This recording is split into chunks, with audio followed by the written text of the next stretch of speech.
One more minute and we'll begin.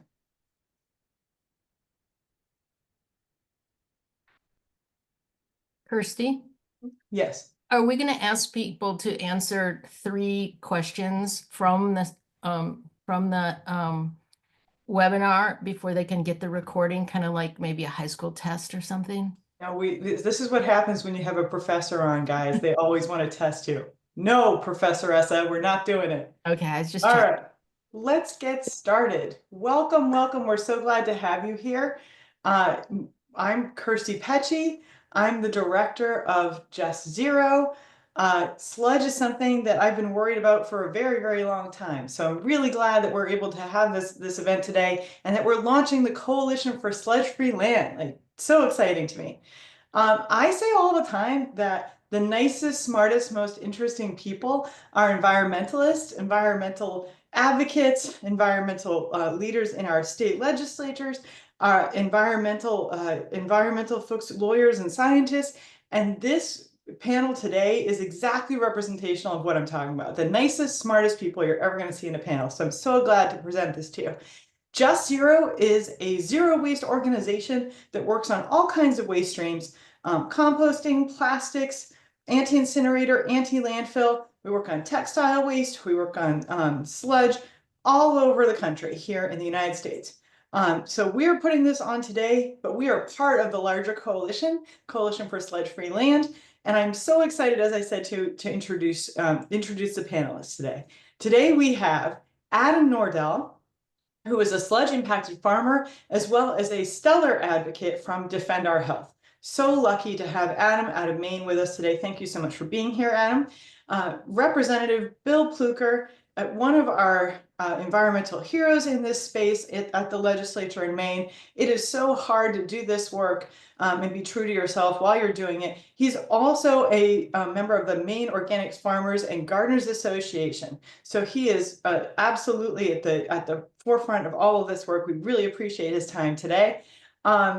Erica at Kyzmir-McKeon, a former colleague of mine at Conservation Law Foundation, one of the most intelligent and hardworking attorneys I've had the chance to work with, absolutely an expert on these issues, and such a pleasure to have her in any space that you're in. So thank you for being here, Erica. And then finally, Just Zero's very own Laura Orlando, who is an adjunct professor at the BU School of Public Health and absolutely one of the foremost experts in sludge, wastewater treatment, PFAS, and a series of other chemicals that we see in sludges and how they impact public health in the country, if not the world. So glad to have Laura here. She's got a terrible sense of humor, but she is a brilliant, brilliant, hardworking advocate, absolutely tireless, and so proud to be working with her every day. So that is our list of speakers. As you can see, we've got the absolute A-team here for you today. To set us up, I just want to give us a couple of housekeeping notes. Number 1, this event is being recorded. Number 2, participants can ask questions in the chat throughout the event. We will try and answer as many of them as we can during the Q&A portion at the end. I'm going to be perfectly honest with you. These folks are so smart and know so much about this. I feel very seriously we could have made this a 2-hour event. We're going to try to buzz through. It is my job to keep us on the move and moving along. But I got to say that I don't want to cut people off too much either because they've got so much great information to impart to you. So let's get started here in a second. And I also do want to remind people that the event not only is being recorded, but we will send it out afterwards. And finally, Peter Blair is in the background, making sure that this all works properly. Peter is going to answer questions as it is appropriate. And also we will make sure that we get this information to you afterwards. We will send you the recording and you can contact us if you have other questions after this event is over. Brief overview of the problem. And I'm going to say 2 minutes about this and then I'm going to let the real experts talk. What is sludge? Today we are talking about sewer sludge. It is also called biosolids by the industry. What it is a waste product from our wastewater treatment system. And what that means is our rainwater, our stormwater, our anything we flush down the toilet or put through our sinks goes into a wastewater treatment plant if you're in the city. Those wastewater treatment plants then process that to get rid of the bacteria in the system. This is how we keep ourselves from getting cholera, right, in this country. Unfortunately, there are many, many toxics that we flush down our toilets, that are washed down through our streets, and that are actually directly deposited into wastewater treatment plants. For instance, landfill leachate. Many of these chemicals are incredibly toxic, and they are thrown into this wastewater treatment plant, which has no way to, quote, treat those chemicals. The facilities are not built to treat forever chemicals like PFAS, heavy metals, and other things that we're going to talk about today. As a result, though the sludge that comes out of the other end of the wastewater treatment plants, which is a product, again, of the process, that sludge has to go somewhere. And unfortunately, what we've done in this country with this very toxic material is burn it, landfill it, and perhaps most upsettingly, land applied it or spread it over fields, farms. People have bought it and used it in their home gardens. And it's incredibly toxic and creating an incredible toxicity problem in our soil, in our water, at our farms, in our air throughout the country. We have created this coalition. We've come together, the Coalition for Sludge Free Land, because we were very concerned about this terrible process. And I just want to list off the different members of the Coalition for Sludge Free Land. Right now, we're 24 strong, brand new coalition. We've got the Center for Food Safety, the Institute for Agriculture and Trade Policy, Environmental Working Group, Waterkeeper Alliance, Defend Our Health, Maine Organic Farmers and Gardeners Association, Slingshot, Conservation Law Foundation, Just Zero, Science and Environmental Health Network, Delaware Riverkeeper Network, No Safe Level, Richmond Law and Policy, Ownership Associates, I think it's Richmond Law and Policy Ownership Associates, excuse me, Nordell and Nace PLLC, Stephen Stibnick, Hudson Carbon, Foundation for Agriculture Integrity, Organic Consumers Association, Berkshire Environmental Action Team, Catskill Mountain Keeper, Northeast Organic Farming Association of New York, Mission 503 Inc. So as you can see, we have national, local, hyper-local groups all working towards this. And this is because the time has come for us to do something about our sludge problem in this country. So with that, I want to turn this over to, as I said, two incredible advocates and heroes of this movement, Adam and Bill. Adam and Bill, I know you know so much about this that we could put the rest of the hour onto your shoulders. But for now, could you talk about what happened with PFAS contaminated sludge in Maine? What happened and what was the response of Maine for a minute? Thanks for that great introduction, Kirsty. Thank you to Just Zero for bringing us all together. My name is Adam Nordell. As Kirsty mentioned, I'm a campaign manager at Defend Our Health. Defend Our Health is a nonprofit here in Maine that works to expand towards universal access, people's ability to have clean air, clean drinking water, healthy, clean food, and toxic-free, climate-safe products. So in short, we're trying to reduce people's exposure to toxic chemicals. And we've been working on PFAS and sewage sludge since about 2017, when the first PFAS contaminated farm came to light, which was Fred Stone's Stone Ridge Farm in Arundel, Maine. This is a big problem. It's a problem that's impacted my family directly. It's impacted my community. And as we zoom in to a hyper-local focus on one impacted community member, one impacted farm, we see a pattern that stretches all across the country, and to our failure to adopt health protective, smart waste management practices. But we're here together. We're coming together to envision a better future. We've got great strategies. We have solutions in place here in the state of Maine and elsewhere around the country. We've got momentum. So we're moving in the right direction, and I'm excited that we get the chance to talk today. So in brief, my wife and I ran a farm called Songbird Farm in central Maine. We were a certified organic diversified vegetable and grain farm. I like to make it a little bit visually tactile. I guess I don't know if you can see this with my blurred background. Here's a little jar of corn. You can't see it, that we grew on our farm. At our height, we managed about 40 acres of production ground, so a small farm by most standards. But we were serving our community. We sold direct to our customers through a community-supported agriculture program, to local foods distributors, and to a number of local food cooperatives in the state of Maine. We built our business over 12 years, the past 7 of which were on our own land. We purchased our land from an organic vegetable farmer named Tim Christensen, who is a retired Colby College professor, who'd been on the land about 20 or 25 years himself. He was dying of pancreatic cancer and wanted to find the next generation of farmers to steward his land that he'd loved and taken care of for all those years. So we humbly took on his legacy on the land and continued to build our own business there. And after 7 years on the land, we learned that Maine was just beginning to grapple with the legacy of a decades-long practice of spreading sewage sludge on farmland as a fertilizer source. And my colleague Bill Pluecker is going to talk a little bit more about the policy response at the legislature and in our regulatory bodies. But at that point, our DEP had published a map of all of the historically sludge applied fields or sludge licensed fields, which is incredibly useful. If you know that toxic sludge has gone out on farmland, it's important for farmers and their neighbors to know where it's gone, to know where the risks are.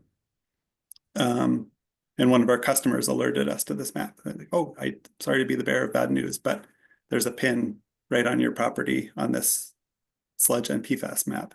This was the first we'd learned that sludge was a product that got used on farmland. It was the first that we'd heard of the acronym PFAS, which, if you're not familiar, probably most of you are, stands for per and polyfluoroalkyl substances. It's a class of thousands of industrial chemicals that persist basically indefinitely in the environment. Many of them bioaccumulate and persist for many decades in the human body. They've been linked with a whole host of negative health outcomes, including a bunch of cancers, kidney cancer, liver disease, thyroid disorders, testicular cancer, breast cancer, ulcerative colitis, which is an autoimmune disorder of the digestive tract, a whole host of illnesses that nobody wants to deal with. So this is all very new and overwhelming to us. The very end of 2021, we learned this. We conducted some testing and learned not only was there a license issued on our farm, the spreading had happened over the course of 4 years in the early 1990s, the 4 years preceding Tim Christensen's purchase of the property, the farmer who was there before us. And indeed, the contamination was incredibly severe. So our drinking water at the farm tested 8,030 parts per trillion for the 6 PFAS chemicals that are regulated as Maine drinking water contaminants. Maine has a cap, safe drinking water cap of 20 parts per trillion. So we are about 400 times above the safe drinking water level in Maine. Of course, we'll talk more about federal action as well, but EPA's regulatory limit applies to specific chemicals, but centers on 4 parts per trillion for PFOS or PFOA, which were the dominant chemicals in our drinking water. So by any measure, quite severe contamination of the water that we drank every day, that we were irrigating our crops with. And then our soils tested with fairly severe contamination as well. What do you do in a situation like that? We talked to our state regulators. We talked to our friends at Maine Organic Farmers and Gardeners Association. We were a certified organic farm, as I mentioned, and we opted to tell our customers and to tell our legislators. This is a problem that's not unique to our farm. It's a widespread problem. It demands a systematic response, which we've begun to take in Maine. So I think that might be a good segue to pull in my colleague Bill Pluecker, if I can. Yeah, take it away, Bill. Yeah, Kirsty, do you have a sense of how long you want me to speak for? Why don't you give us 5 minutes and we'll see what. Great. Yeah, I'll go fast. you're I'm always Bill good. Pluecker. Go for it. Yeah, I'm Bill Pluecker. I'm a state legislator here in Maine. I've been a legislator for about 7 years, working on a lot of PFAS bills in that time. I'm I represent, 3 small rural towns. I first met Adam because we were, through my own CSA, vegetable CSA, we were distributing a lot of Adam's crops. And so well before we knew about this PFAS, or when we were just lowly farmers trying to eke out a living before getting active in politics, we knew each other. And so what Maine has done is we were the first state in the country to ban the spread of sludge or biosolids on land. And it was a big move. We did that in 2021, 2022. And now what we're doing as part of this coalition is moving forward and advocating for other states to do similar things, because when we've all taken this action together, we can put more pressure on the federal level to look at the issue of PFAS and sludge, as well as all the rest of the chemicals that come in sludge that are really hurting not just our farmers, but they're getting into our food system. And actually today is a pretty impressive day, our big day here. There is a bill, LD 130, which gives us the right to regulate as a state, regulate the amount of PFAS in food. It's passed both the Senate and the House as of this morning. So not just are we looking at trying to reduce the source of the pollution, which is primarily sludge on our fields, but also looking at how do we get it out of our food system? Because it's a problem that, as I said, affects everyone, consumers as well as producers. We've learned that PFAS are everywhere. They're incredibly difficult and expensive to clean up. Maine has spent millions on testing, support for affected farms, and on creating alternative water supplies. We have a fund that we created, which currently has $60 million on it. And plus there's an additional working capital of another 40 million. So a total of $100 million that just Maine, which is not that big of an agricultural state, which we're spending to try to create alternative markets for farmers so they can stay in business, trying to build infrastructure. So in terms of filtration for their water, also in terms of maybe helping them pivot what they're growing, where they're growing on their farms to pieces of land that aren't as contaminated with the PFAS or not contaminated with the PFAS at all. And also funding research as well as healthcare for farmers who are affected.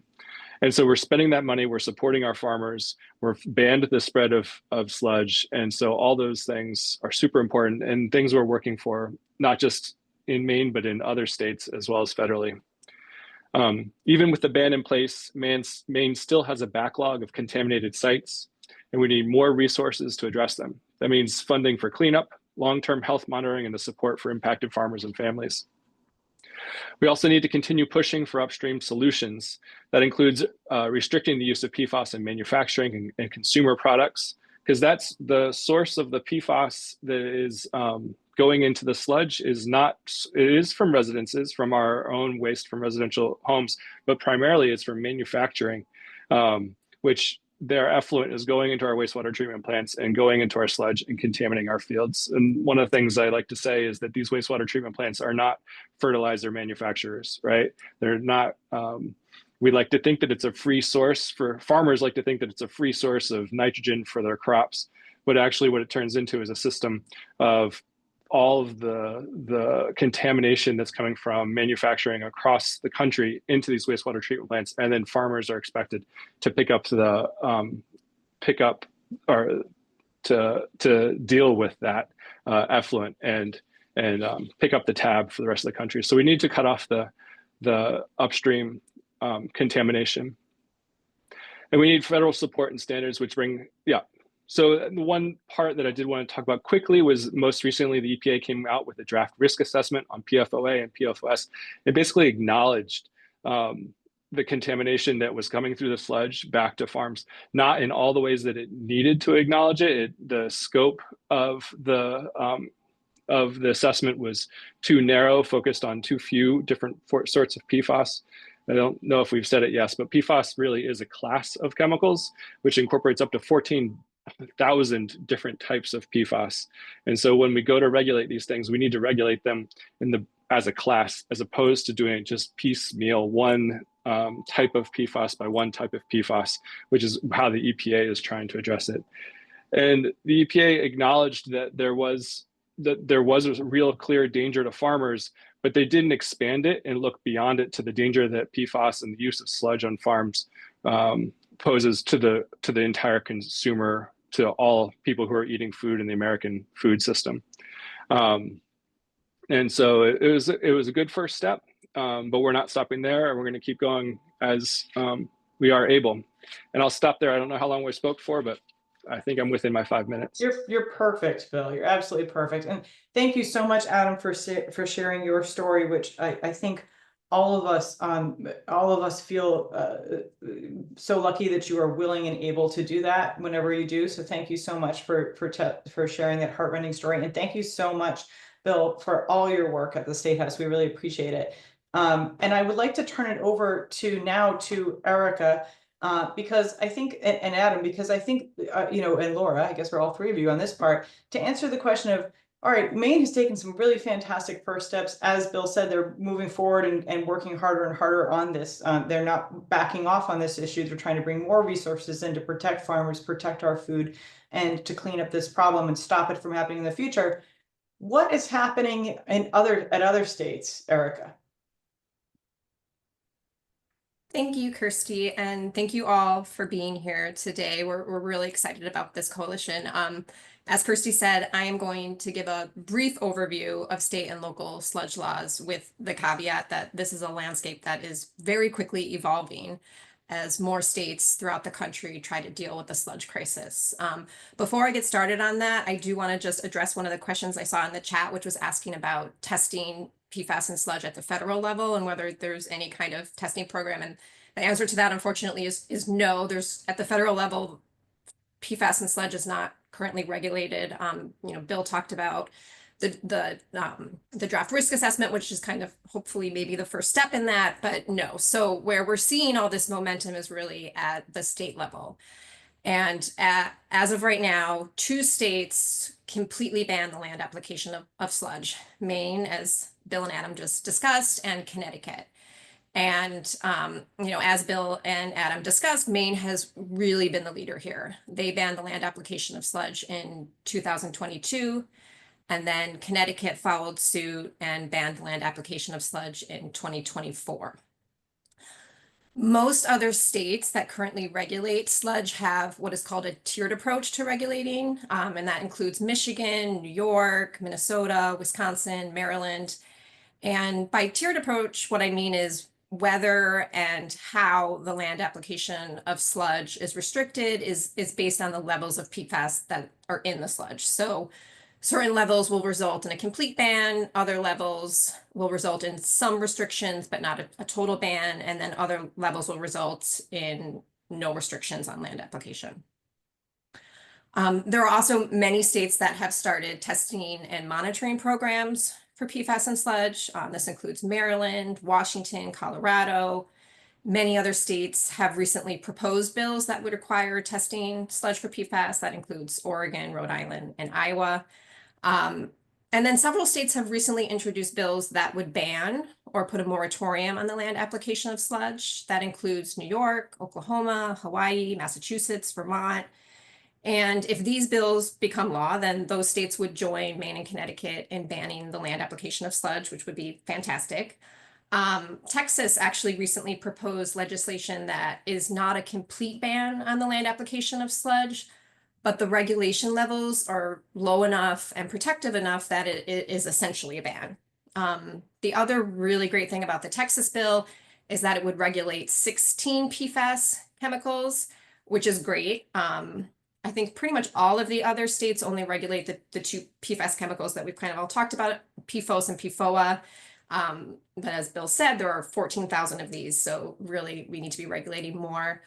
And the Texas limits they're based on what are called oral reference doses, which basically means they're based on health protective limits, which is great because not all states that regulate PFAS and sludge have these health protective limits. They're much too high to be health protective. And then, several of the bills that have been proposed include some really great protections for farmers, including the New York bill, the Massachusetts bill, the Oklahoma bill. And that is really important because, as Adam and Bill have just discussed, sludge has been absolutely devastating for farmers, and it's impacted farmers in Maine, but this is not just a problem in Maine. This is a problem that's affecting farmers throughout the country, in blue states, in red states, in all the states. And so some of these proposed protection for farmers would include things like immunity from any kind of liability for claims that are based on the harms that are caused by sludge contamination. Some of the bills also establish these agricultural PFAS relief funds, similar to what we see up in Maine, which would assist farmers who've incurred various harms, including economic harms, such as the loss of their crops. So another really interesting thing that has recently just come up is that South Carolina regulators have proposed getting 10,000 acres of sludge contaminated farmland listed as a Superfund cleanup site. If this were to happen, this would be the first time that farmland would be declared a Superfund cleanup site based on the contamination from sludge. And this is really coming after EPA had listed the two PFAS chemicals we've been talking about, PFOS and PFOA, as hazardous substances under CERCLA, which is the Superfund law. And so this is kind of a very innovative way to think about dealing with the sludge crisis. Here what we have is farmland that's been contaminated with sludge that comes from a textile facility, and that facility itself was declared a Superfund site in 2022. So be kind of expanding how much of the property is listed as part of that. And then finally, there has been some action on the municipal and county level. And we have a few places that have started to deal with the sludge issue on a much more local level. Plainfield Township in Pennsylvania passed an ordinance that puts some restrictions on the land application of sludge. Albany County, New York issued an executive order that puts a 90-day moratorium on the land application of sludge. Schoharie County, New York, and I think I'm pronouncing that correctly, I hope. They just enacted a 30-day moratorium on the use of sludge in the county, and they're also considering expanding that into a 6-month moratorium. And then Johnson County, Texas issued a declaration that declared a disaster area in the county because of all the sludge spreading and the resulting contamination. So that is a very brief overview of the state laws across the country. But as I said at the beginning, this is constantly changing. And I would end by noting that, passing laws is typically a multi-year process. So not all of these proposed bills will become law this year, but it is striking and encouraging that there has been so much action at the state and local level on PFAS and sludge and in states all around the country. And this really is a bipartisan issue that affects all states. I would just end by saying that also many of these laws that exist and that have been proposed exist because of the hard work of local advocacy groups throughout the country. Some of whom have been working for decades to address the issue of sludge. So it's exciting that there's so much momentum right now. That was an excellent summary, Erica. And I think that last point, that grassroots are what are making the difference, is absolutely true. Before I turn it over to Adam and Bill and Laura and you to ask about the role of the coalition, if you could say a second or two about, we've got these great grassroots groups, we've got these farmers, we've got red and blue states really interested in caring about this. Everyone cares about their public health. Who's pushing back on this? Why isn't this sliding through with no problem? Yeah, I think that was a Laura question. Oh, I can hand it to Laura then. Yeah. Sorry. I didn't mean to put you on the spot, Erica. Go for it, Laura. Oh. You're gonna have to ask the question again. Oh, question being, so we're seeing the grassroots from across the country, different local groups pushing to get this done, an explosion of bills and momentum, as Erica just described very, very well. Who is stopping this from happening? Who's pushing back? Why isn't this, now that we've identified this awful problem, why isn't this immediately getting done? Yeah, there's a very small group of corporations making a very large amount of money by signing contracts with wastewater treatment plants to haul away the sewage sludge and dump it wherever it's cheapest for them to dump it. Now, when I mentioned, this is not considering the long-term environmental risks and the PFAS contamination, of course, because the liability gets transferred to the landowner. So as one of my mentors once told me, follow the money.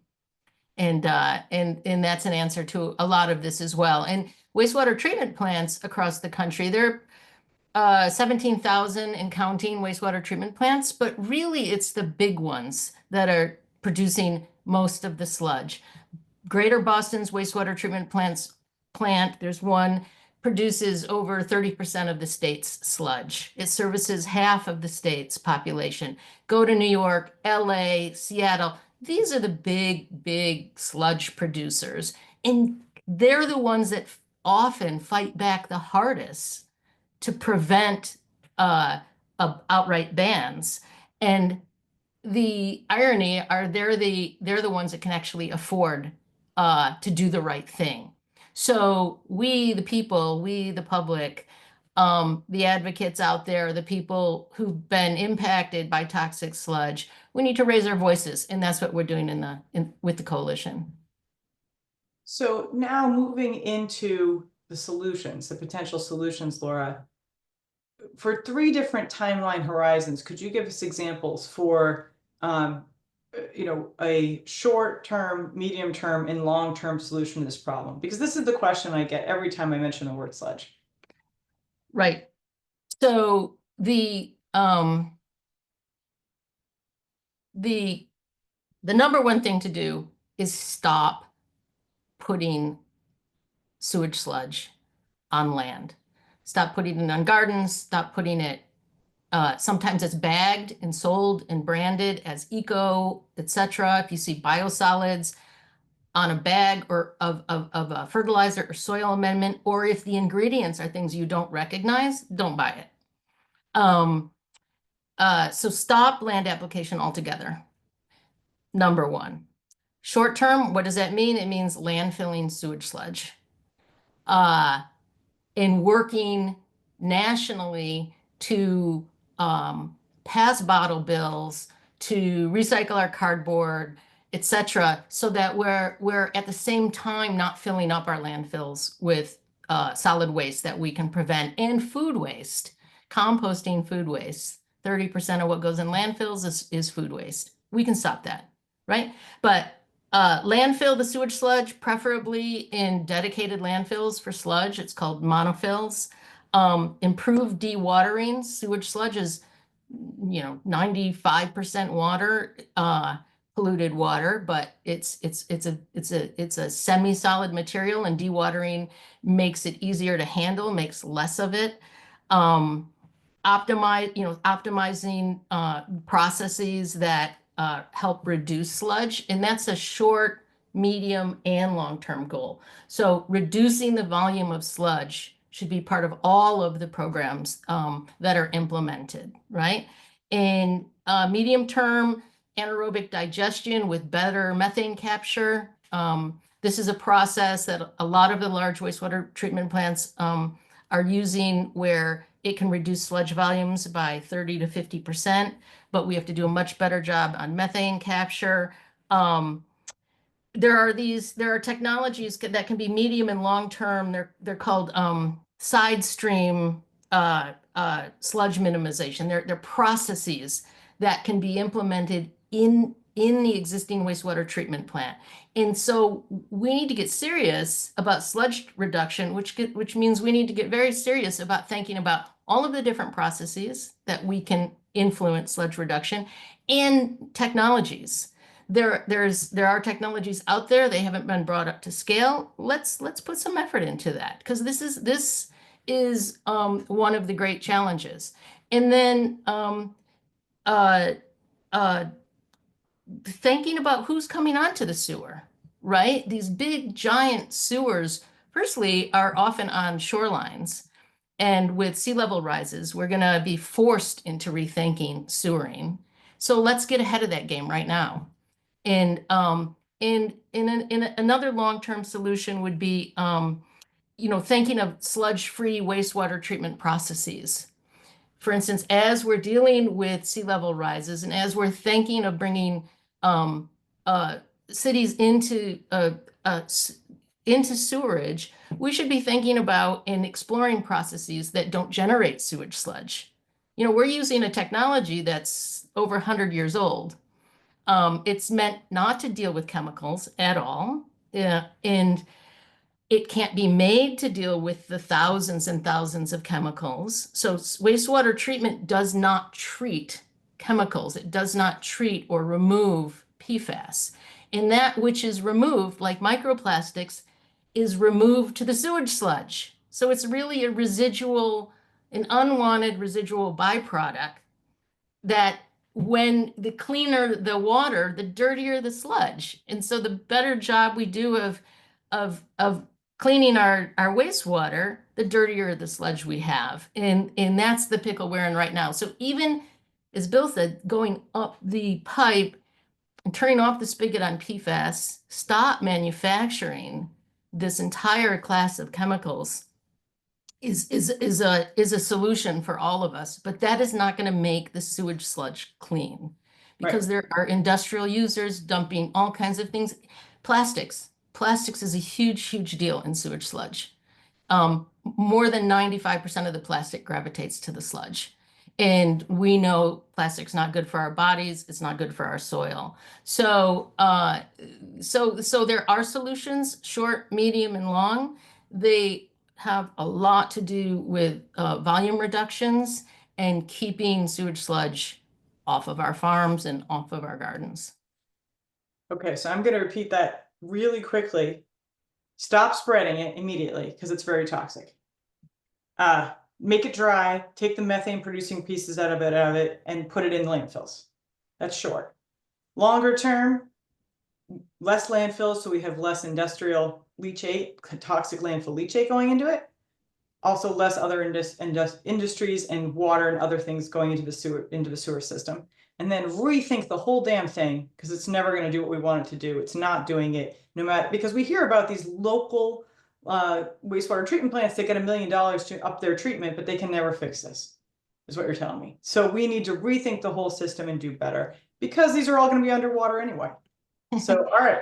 Well, and also I just want to remind people, it's you, the taxpayer, that's paying for wastewater treatment, right? These are public, and they should remain public. These are public entities. These are public utilities. There's only one set of pipe that's going down the street, collecting the sewage. But it's in there. But you got to remember, it's also collecting sewage from industries, from industries and commercial enterprises. And in some of those industries, we may want to think about them treating their own wastewater, right? Or charge them properly. Because right now, we, the public, are subsidizing industrial waste management, and we're not doing a very good job of it. We're just dumping it back on our farms, and we need to stop that. So for the last 2 minutes before we jump into questions, and thank you very much for that, Laura. That's very well said and very succinct. And again, it's on the farmers, the taxpayers, all of our backs. Last 2 minutes, what can this coalition do to get to the short, medium, and long-term solutions that Laura is recommending? Adam, can I start with you on that? Yeah, I think we're I think we're at an exciting point right now. So that there's a lot that's going to happen just by all of us being engaged, by talking to each other, by building our coalitions. I was thinking about if anybody's ever with their kid made a super saturated solution to make crystals at home, where you stir more and more salt into a glass of water until the water contains all the salt it can possibly hold, and crystals form. We're at that moment. We are super saturated with PFAS, unfortunately. Our farmland is super saturated in too many instances with sewage sludge. And public awareness is catching up. The crystals are forming, and that's an organic process that we're all a part of by engaging on this issue. Our coalition overlaps with a couple other great coalitions that are working on this. We're building our communities and thinking about the PFAS Contamination Coalition that I'm a member of. There's another member, Erica. Other members are represented in the coalition. The Safer States Coalition is also engaging in this space and will hopefully be more and more engaged with the Coalition for Sludge Free Land. So we're building our networks. We're trading information state to state. Policy solutions travel between states fairly quickly. So we'll just keep trading ideas and supporting each other as we work at the state level. Awesome. No, that's absolutely right. And more PFAS is always worse. So even though we're saturated, we don't want to be we don't want to have the crystals get too big. That's for sure. Good image there. Bill, what do you think? Yeah, I think we covered a lot of it in terms of we just can't spread anymore. And the word needs to get out that putting this responsibility onto farmers is not a sustainable solution. It just compounds the contamination in a circle, a never-ending circle, until we break it. And that's what we need to do. You know, one of the things I've been thinking about is the way, because the toxicity of PFOA, PFOA, and PFOS, which are two types of PFAS, has been known since the 70s or before. And so in so many ways, these industries are commodifying our health, right? They're just taking a little bit of health from every single one of us, and they're making profits off of it. And they're taking a little bit of health from the farmers and the farmers' families and the farm workers and making more and more money off of it. And they think that as long as they just keep the cost to us low enough, that they can resell it and make more money by spreading sludge in these farms. And we got to just stand up and say, no, that our health is not for sale. The health of our food system, the health of our farmers is not for sale. And stop the spreading, get PFAS out of our consumer products, and stop this awful cycle. Yeah, absolutely right, Bill. Our health is not for sale because it's priceless. And I'm just sick at heart thinking about the farmer who worked Adam's farm before him, and if his sickness had anything to do with what he was exposed to. It just makes you nuts, honestly. Thank you for that. Erica? You know, go ahead. Go ahead. Oh, go ahead, Laura. You go ahead. And then Well, I was just thinking, you know, one of the things that the coalition can do is now that everyone listening knows we're here and we're formally launched, and we're going to get bigger and stay bold, is, you know, we have a lot of great science minds in this coalition. We've got people working adjacently that we can tap in.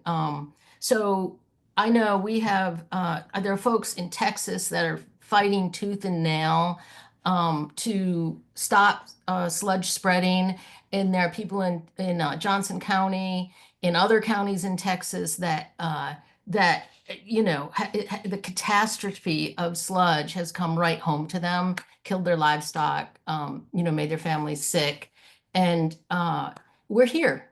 We're here to help. We're here to listen. You have a question, reach out. You want to tell a story, we'll help you tell it. You have ideas for the coalition, we're listening.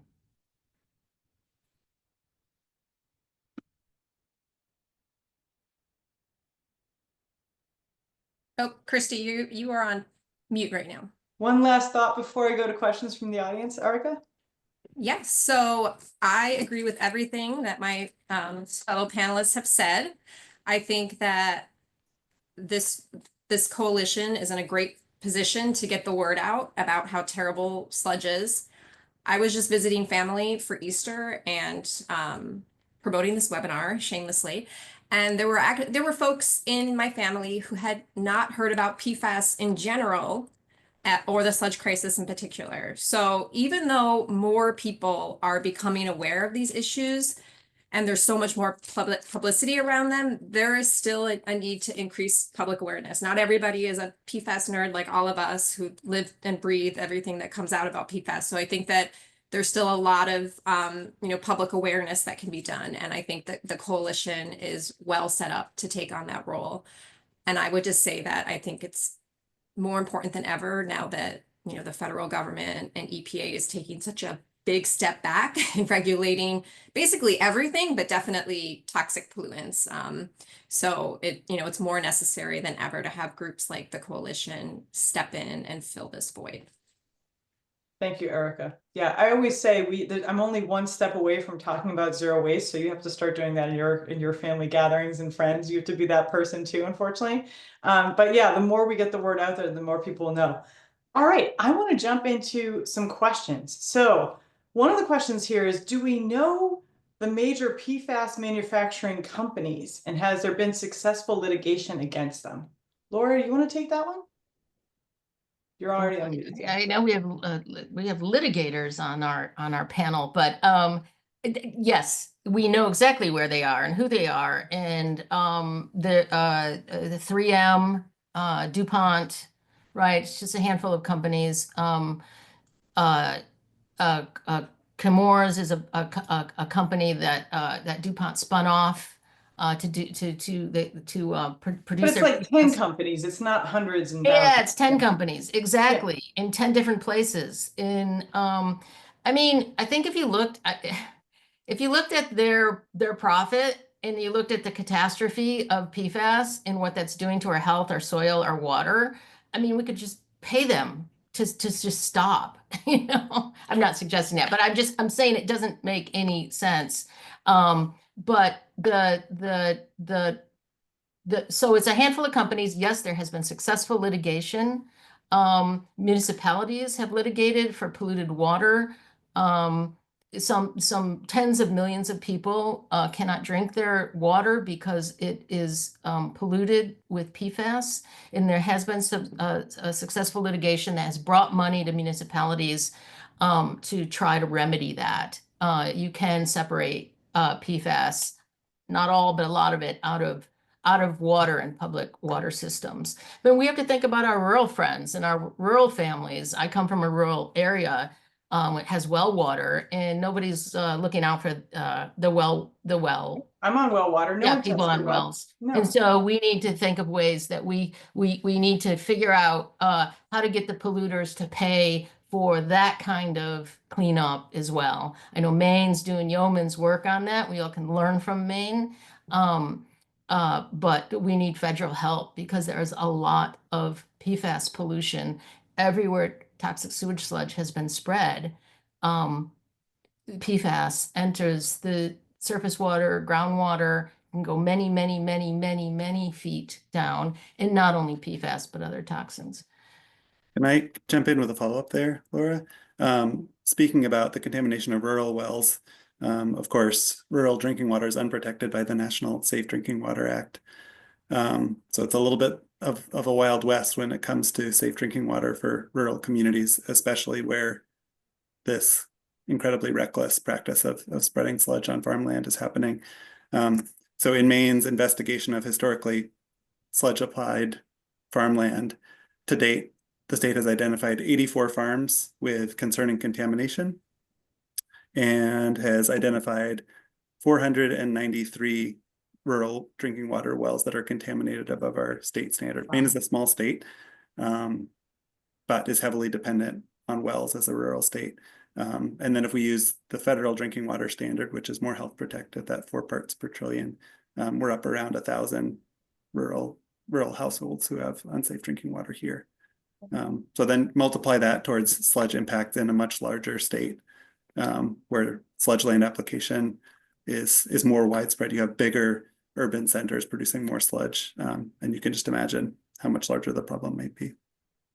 And a lot of those rural areas are never going to get centralized water systems. They're going to be dependent on their wells, or they will not have water, literally. Another question we had here from Anne is that some waste companies are saying might as well land apply it because the land is already contaminated. So might as well just continue on with that.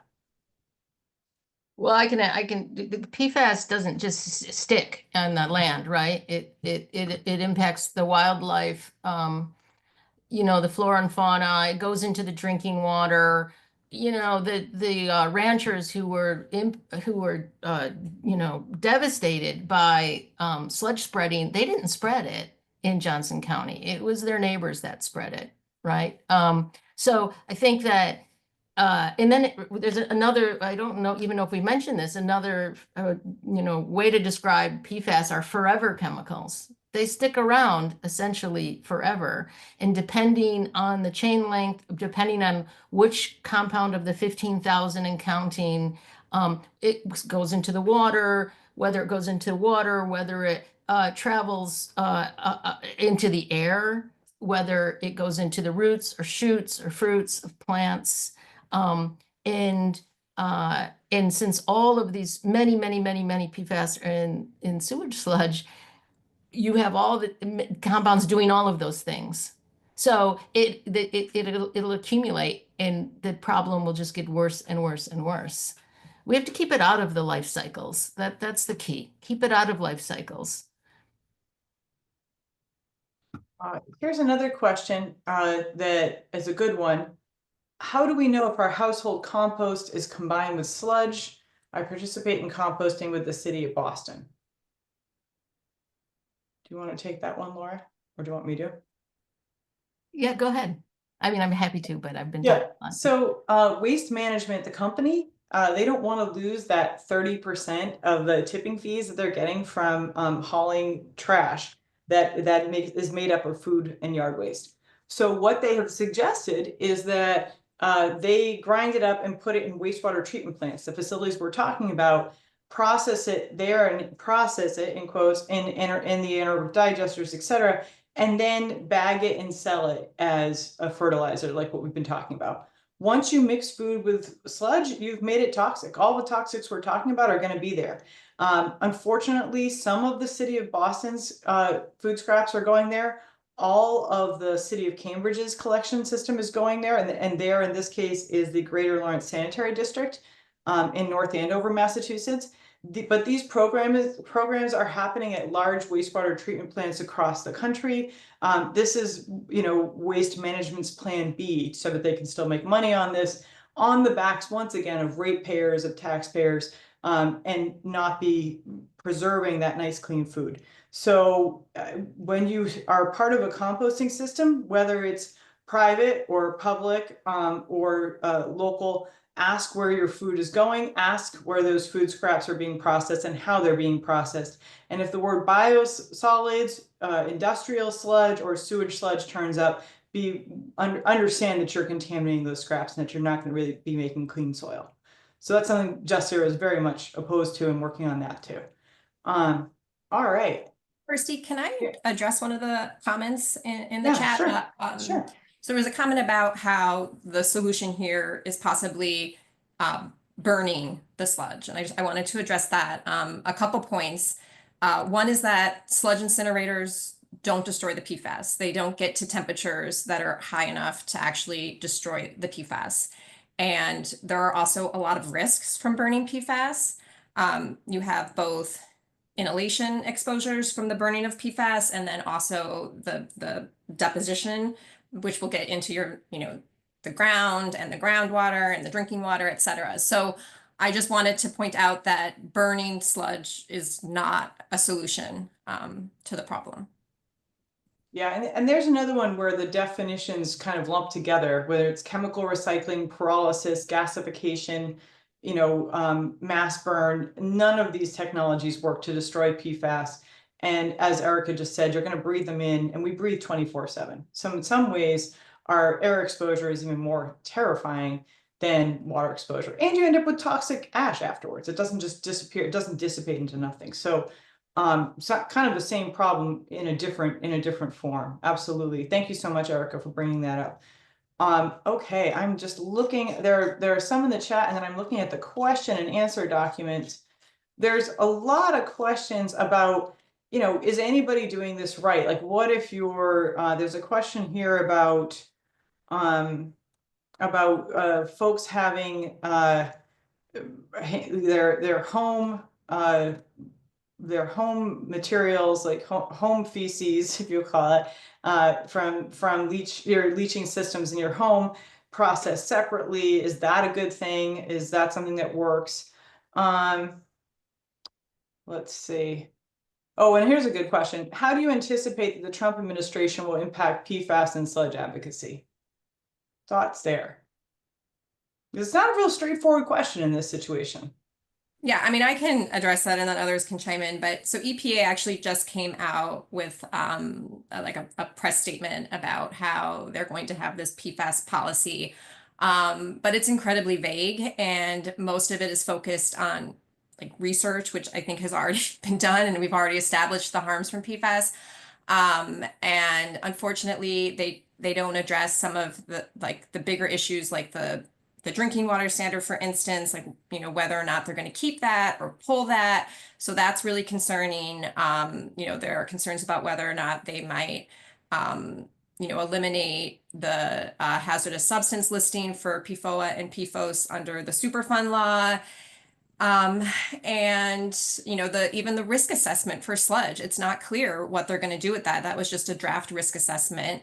They keep extending the deadline for when people can comment.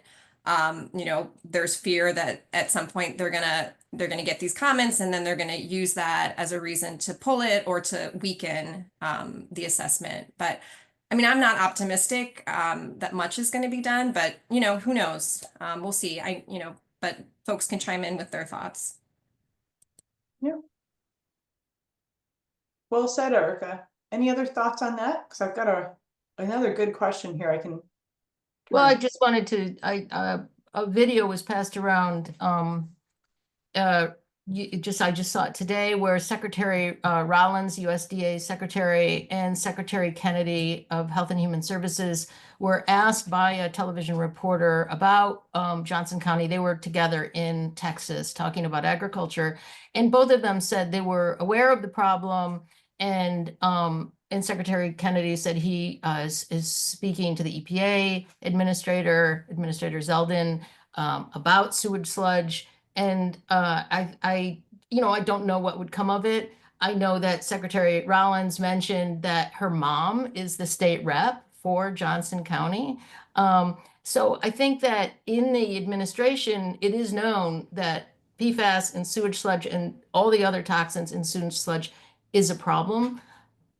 So I think we need to keep this is not a red or a blue issue. This is a life issue, and we need to just keep talking about it, being a resource, supporting people in small counties and large across the country to just get some common sense here and stop this horrible practice. Yeah. And another, someone else chimed in the chat, and I think that this absolutely underscores exactly what you're saying, Laura.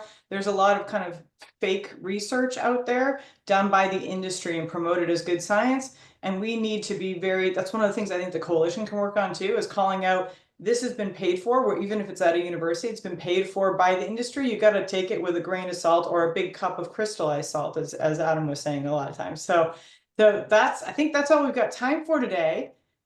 Thank you so much to Representative Bill Pluecker, to Attorney Erica Kyzmir-McKeon, to the amazing Adam Nordell, and to Laura, Professor from BU.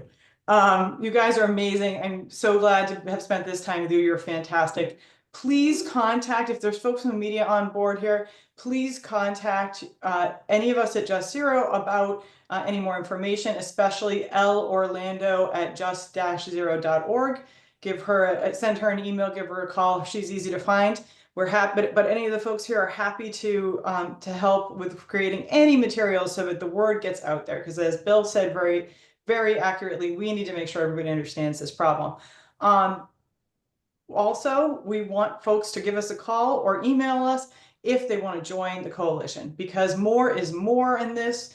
The only way we're going to change things is by the power of we, no question. So please, please let us know if you're interested, and you don't have to be a huge organization to do that. You can just be a person who's chiming in. And of course, not necessarily the representative, but CLF, Just Zero, and Defend Our Health take donations, because we are nonprofits and we really need the help. So please let us know if you're interested in supporting us that way. Thank you so much, Peter Blair, for doing an awesome job behind the scenes and keeping us on board. And I think that that's it. I think that gets us everything. Thank you so much, guys. You were all amazing. Thank you so much for a great webinar.